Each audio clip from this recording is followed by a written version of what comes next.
बड़सर लगातार भाजपाई हो रहा है। लखनपाल के लिए लखनपाई हो रहा है। एक के बाद एक परिवार बीजेपी में शामिल हो रहे हैं क्योंकि वे खुलकर बीजेपी प्रत्याशी इंद्रदत्त लखनपाल के साथ चलना चाह रहे हैं।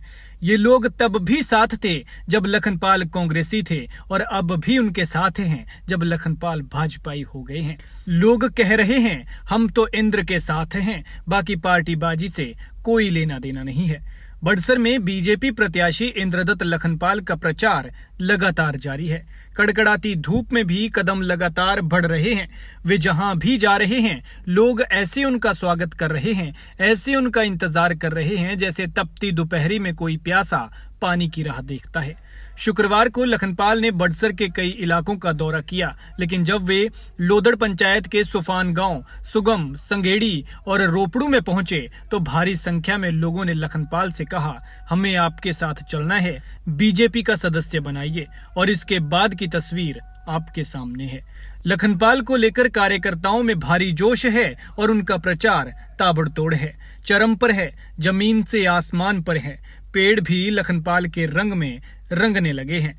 प्रचार के दौरान लखनपाल जहां भी पहुंच रहे हैं लोग उनका दिल से स्वागत कर रहे हैं, दिल से अभिनंदन कर रहे हैं। जनता इसलिए भी लखनपाल के साथ जुड़ी है क्योंकि वो जानते हैं कि लखनपाल ऐसे नेता हैं जो उनके साथ अच्छे से लेकर बुरे वक्त में हरदम साथ हैं, खुशियों में खुशियां बांटते हैं और दुख हो तो सहारा देते हैं। और इसका सबसे बड़ा उदाहरण ये तस्वीरें हैं। लोगों को पता है कि ये वही लखनपाल हैं जो जब पिछले साल में आपदा आई थी तब उनके साथ थे।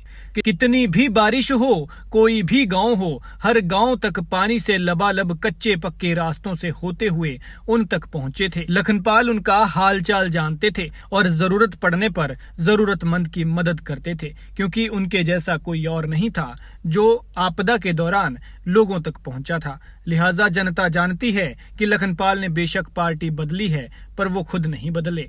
उनके अंदर का इंसान वही है और भावनाएं वही है। और जनता की ये भीड़ बता रही है कि बेशक लखनपाल ने कांग्रेस छोड़कर बीजेपी का दामन थाम लिया हो, लेकिन बड़सर की भीड़ और जनता उनके साथ थी, है और हमेशा रहेगी। बाकी आपको क्या लगता है कमेंट में बताएं। अगर भगवान राम का अस्तित्व नहीं है तो तुलसीदास का अस्तित्व बनी है, और अगर भगवान राम का अस्तित्व नहीं है तो वाल्मीकि जी का बनी है, जिन्होंने रामचरितमानस ग्रंथ लिखे। और इस प्रकार की बात हमारे मन में बड़े एक टीस सी थी सनातन धर्मी होने के नाते।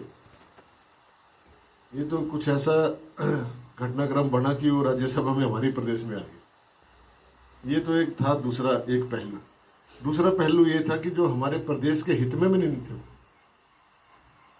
हमने एक वाटर सेस लगाने के लिए एक्ट बनाया था विधानसभा के अंदर, जिससे हमारे प्रदेश की रेवेन्यू इनकम होनी थी।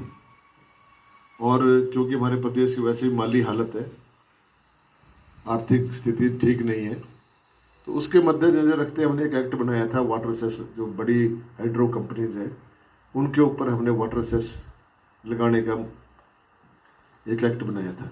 और उसके खिलाफ भी उन्होंने सुप्रीम कोर्ट में उन कंपनी वालों से मिलके स्टे लिया और हमारे प्रदेश को नुकसान पहुंचाया।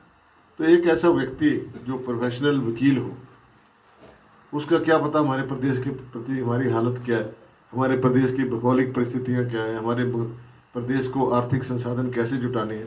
तो वो तो अपनी वकालत देखेंगे, उनको क्या लेना देना हमारे प्रदेश से। वो तो सिर्फ अपने उसके लिए रुतबे के लिए जो है सांसद बनना चाहते थे, अदरवाइज उनका कोई हिमाचल प्रदेश से कोई इंटरेस्ट नहीं था। तो फिर हमने विचार किया कि ऐसा व्यक्ति जो सनातन धर्म के भी खिलाफ हो और प्रदेश के हितों के भी खिलाफ हो, उसको हम राज्यसभा में नहीं भेज सकते।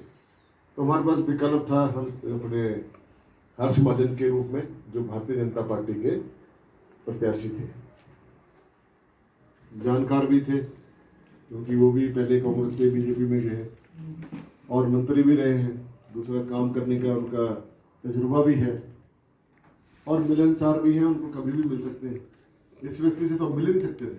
वे 6 महीने तो विदेश में रहते हैं और 6 महीने देश में रहते हैं, उसमें अधिकांश समय उनका सुप्रीम कोर्ट में लगता है। तो फिर हमने ये विचार करके हमने क्रॉस वोटिंग की, क्रॉस वोटिंग भी दिखा के क्योंकि उसमें दिखानी पड़ती है वोट, जब वोट डालते हैं विधायक जब डालते हैं वोट, तो उस समय जब 9 विधायकों ने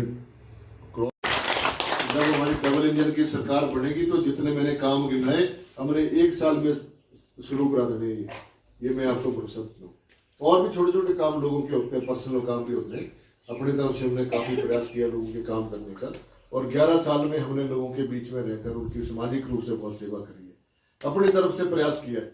आगे किस्मत की बात होती है, कर्मों की बात होती है।